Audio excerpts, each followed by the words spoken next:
Muy buenos días a cada uno de los que estén viendo este video.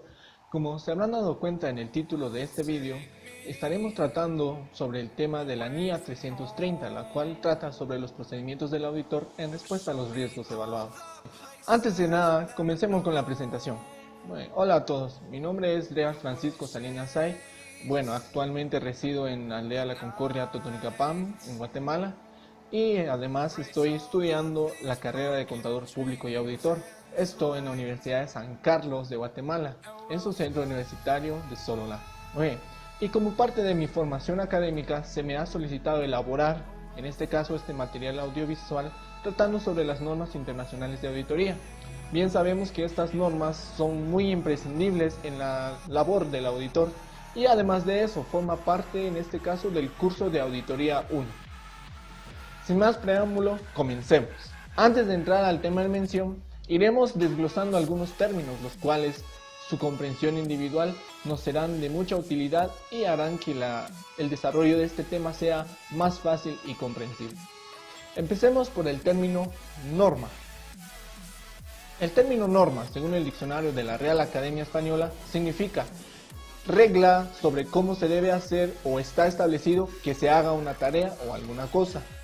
Bien, en otras palabras, podemos entender por norma una serie de disposiciones, estatutos o reglas que nos van a ir permitiendo realizar determinadas tareas en determinadas circunstancias. Ahora vamos por normas de auditoría. Normas de auditoría no son más que aquellos requisitos mínimos de calidad y de personalidad que debe asumir el contador público y auditor. Es decir, son aquellas reglas o disposiciones que van a ir regulando nuestra labor como auditores. Y no solo eso, van a ir regulando nuestro comportamiento, nuestra actitud frente a determinadas circunstancias, siempre dentro de la labor de la auditoría. Bien, y es por esta razón que en la labor de la auditoría nos iremos dando cuenta que existe una gran variedad, un sinfín de normas que van a ir regulando nuestro trabajo como auditor. Sin embargo, más allá de establecer una diferencia entre cada una de estas normas, es pero muy importante establecer la relación que existe entre cada una de estas, ya que su dominio nos facilitará en este caso realizar y ejecutar nuestro trabajo de auditoría. A continuación realizaremos un breve repaso a tres importantes normas de auditoría que regulan el trabajo. Número 1. Normas de auditoría generalmente aceptadas, mejor conocidas como las NAGAs. Las normas de auditoría generalmente aceptadas no son más que aquellos principios fundamentales a los cuales un auditor debe estar sujeto a la hora de ejecutar su trabajo. Estas normas tienen el fin de garantizar que el trabajo realizado por el auditor sea de la mayor calidad posible. En nuestro contexto nacional, en Guatemala, estas normas fueron aprobadas el 19 de septiembre de 1975 y posteriormente fueron aprobadas al año siguiente, en el 1976, por el Colegio de Economistas, Contadores Públicos y Auditores de Guatemala. Número 2. Declaraciones sobre normas de auditoría, o por sus siglas en inglés, las SAS. Estas declaraciones no son más que pronunciamientos emitidos por la Junta de Normas de Auditoría, ASB por sus siglas en inglés. En la actualidad han sido emitidas 82 declaraciones sobre normas de auditoría, desde que fuese emitida la primera en el año de 1972. Normas internacionales de auditoría, mejor conocidas como NIAs. Estas normas son emitidas por el Comité Internacional de Prácticas de Auditoría, quien es el encargado directo en la emisión y desarrollo de estas normas. Todo esto lo hace a nombre de la Federación Internacional de Contadores. Regresando al contexto nacional, en nuestro país, Guatemala, el Colegio de Contadores Públicos y Auditores y el Instituto Guatemalteco de Contadores Públicos y Auditores deciden publicar a través del Diario de Centroamérica la adopción formal de estas normas, esto con fecha 20 de diciembre de 2007. Dichas normas entraron en vigencia a partir de aquellos ejercicios contables que se practiquen a partir del año 2018 y en los años subsiguientes. Realmente realizar una comparación entre estas tres normas o estos tres conjuntos de normas resulta algo difícil, ya que ir desglosando cada disposición, cada estatuto, cada artículo de estas normas resultaría un poco tardado y el análisis de las mismas llevaría un poco de tiempo, por lo que este video no nos sería vasto. Sin embargo, más allá de analizar las diferencias, analizaremos la relación que guardan entre sí, específicamente en el tema de los riesgos de auditoría. Es por eso que, dejando a un lado las diferencias, analizaremos aquella relación que une a tres normas muy importantes en cuanto a riesgos de auditoría. Por un lado tenemos a la NAGA 23 y a la Declaración sobre Norma de Auditoría número 47, las cuales básicamente tratan de lo mismo, el riesgo de auditoría y la importancia en la realización de la misma. Y por la otra parte tenemos a la NIA 330, la cual trata sobre el procedimiento del auditor en respuesta a los riesgos evaluados. Si se fijaron bien, hasta este punto encontramos un factor en común entre las tres normas susodichas, el riesgo de auditoría. ¿Pero qué es un riesgo de auditoría? El riesgo de auditoría no es más que la posibilidad de que exista algún error significativo dentro de los estados financieros. Dicho error significativo en los estados financieros impediría, en este caso al auditor, emitir una opinión concreta sobre los mismos. O en su defecto, puede ocurrir que el auditor emite una opinión, pero esta sea una opinión equívoca, a raíz de que dichos riesgos no hayan sido identificados y descubiertos durante el proceso de la auditoría. Otro término que iremos encontrando a lo largo del vídeo es el término incorrección material. Una incorrección material es aquella que se suele originar cuando existe una gran diferencia entre la cantidad, la clasificación, la presentación y la información revelada, y la cantidad, la clasificación, la presentación y la información requerida. En otras palabras, podemos decir que una incorrección material es aquel error que existe en cuanto a la correspondencia entre la información revelada y la información real. Habiendo explicado lo anterior, comencemos con el tema principal, que es la NIA 330, procedimientos del auditor en respuesta a los riesgos evaluados. La NIA 330 en este caso proporciona al auditor una guía completa sobre cómo aplicar procedimientos para poder obtener evidencia suficiente y competente. Esto con el fin de dar respuesta a aquellos riesgos de auditoría que hayan sido evaluados y además evitar que los mismos se materialicen. En estos casos el auditor puede toparse con dos tipos de riesgos de auditoría. En el primer caso puede que se tope con algún riesgo de auditoría a nivel global. Estos riesgos son aquellos que van relacionados de manera un poco más directa con los estados financieros en su totalidad. Y por otra parte, puede encontrarse con riesgos de auditoría a nivel de aseveración.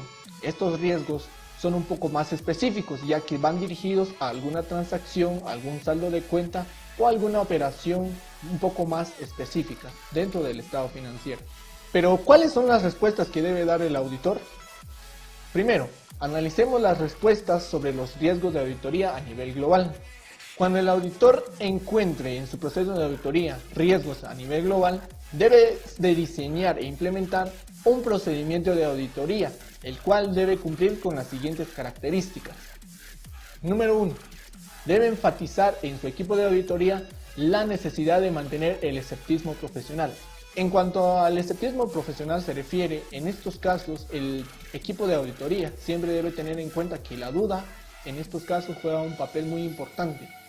No se puede dar el lujo el equipo de auditoría de tener una excesiva confianza, ya que esto perjudicaría en gran manera a la ejecución del trabajo de auditoría.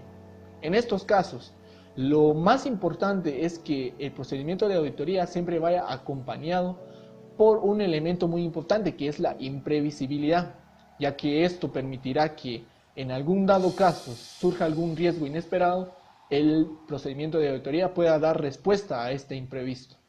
Número 2. El equipo de auditoría siempre tiene que estar especializado, o tiene que haber un elemento en el equipo de auditoría que esté especializado en el área donde se detecta el riesgo. ¿Esto qué quiere decir? Si detecto algún riesgo en una industria, tengo que tener dentro de mi equipo de trabajo a alguna persona que tenga cierta o vasta experiencia en este campo que sería la industria. Todo lo anterior le permite al auditor tener un mayor grado de confianza en la evidencia que va recabando durante su proceso de auditoría y además tener un mayor grado de confianza en el control interno de la entidad auditada. Ahora, las respuestas para los riesgos evaluados a nivel de aseveración. En este aspecto iremos analizando, o el auditor deberá ir analizando las respuestas debidas para aquellos errores o incorrecciones materiales que hayan sido identificados, pero en este caso en determinadas transacciones, en saldos de cuentas o en algunas revelaciones. Para esto se debe diseñar e implementar un procedimiento de auditoría un poco más específico, digamos, un procedimiento de auditoría dirigido a alguna transacción, un procedimiento de auditoría dirigido a un saldo de alguna cuenta, en fin. En estos casos el procedimiento debe ser bien, pero bien específico. En cuanto a procedimientos de auditoría nos referimos, podemos encontrarnos que existen una gran variedad de procedimientos, pero tomando en cuenta el objetivo que persiguen, obtenemos dos tipos de procedimientos de auditoría. Los primeros llamados procedimientos sustantivos y los segundos llamados pruebas de control. Procedimientos sustantivos. En este punto el auditor debe de diseñar y ejecutar procedimientos sustantivos para cada clase de transacción importante, sean saldos de cuentas, pero independientemente de los riesgos que haya evaluado. En este punto, el auditor dispone de dos opciones: realizar procedimientos sustantivos analíticos o ejecutar pruebas de detalle, y en casos extremos puede llegar a realizar una combinación entre las anteriores. Los procedimientos sustantivos analíticos, generalmente estos son utilizados cuando se considere necesario analizar grandes volúmenes de información numérica dentro de la compañía, o también cuando se requiera de referentes externos financieros y no financieros por casos de variaciones anormales en las cifras. En tanto que las pruebas de detalle son aquellas que suelen realizarse a los saldos de los estados financieros y a transacciones un poco más específicas. Las pruebas de controles. Una prueba de control no es más que identificar cómo se ejecutan los controles dentro de la entidad, quién las ejecuta, la periodicidad con las que se ejecutan y las evidencias de los diversos controles con los que cuenta la entidad para mitigar sus riesgos. En estos casos, el auditor podrá aplicar pruebas de control con el fin de evaluar o probar los que ya están asociados con las incorrecciones materiales. Naturaleza, alcance y oportunidad de las pruebas de controles. Para el diseño y la ejecución de las pruebas de control, el auditor se debe hacer las siguientes cuestiones: ¿cómo se aplicaron los controles? ¿Con qué frecuencia se aplican? ¿Y quién o por cuál medio, sea manual o sistematizado, fueron aplicados? Es necesario tener claro cuáles son los elementos a tener en cuenta para llevar a cabo la prueba de control. Cuando se hace referencia a la naturaleza y el alcance de los procedimientos, el objetivo es establecer si los controles se realizaron en el momento oportuno y por parte de la persona adecuada. Evaluación de la eficacia operativa de controles. Al momento en que el auditor verifique y evalúe la eficacia de los controles, debe de cerciorarse de que no existe ningún tipo de irregularidad en los mismos, pues si piensa confiar en dichos controles, debe determinar lo siguiente. Primero, si las pruebas de controles realizadas ofrecen una base adecuada para confiar en los controles. Segundo, si son necesarias pruebas de controles adicionales. Y tercero, si los posibles riesgos de errores deben ser tratados mediante procedimientos sustantivos. Las irregularidades en los controles pueden tener su origen por factores como los siguientes: cambios de personal clave, fluctuaciones estacionales en las transacciones, tanto en el volumen, la cantidad y la frecuencia de los mismos, o simplemente por error humano. Si en algún dado caso las irregularidades presentan una tasa mayor a la tasa esperada, es decir, que superan las expectativas del auditor, puede deducirse que el auditor no puede confiar plenamente en el control, sino hasta reducir al más mínimo porcentaje la posibilidad de riesgos. Y para finalizar, tenemos la documentación. En la elaboración del informe es necesario que el auditor identifique los métodos que utilizó para la valoración de la evidencia, especificando aquellos procedimientos que aplicó durante las pruebas. Cabe resaltar que el auditor puede brindar algunas recomendaciones para el tratamiento de los riesgos con el objetivo de que estos no lleguen a materializarse. En la documentación, el auditor debe incluir lo siguiente. Número 1. Respuestas globales. Aquí el auditor es donde describe cuáles fueron los riesgos que logró identificar a nivel de estados financieros, y además debe indicar las respuestas a cada uno de los riesgos, tomando en cuenta su naturaleza, importancia y el alcance de los procedimientos aplicados. Número 2. Debe establecer vinculaciones. En este apartado, el auditor indica si la relación que tienen los procedimientos aplicados son compatibles con aquellos riesgos evaluados a nivel de aseveración. Y número 3. Resultados. Aquí el auditor debe de ir explicando cuáles fueron los resultados que logró tras la aplicación de los procedimientos de auditoría, y además debe incluir las conclusiones de forma clara y comprensible.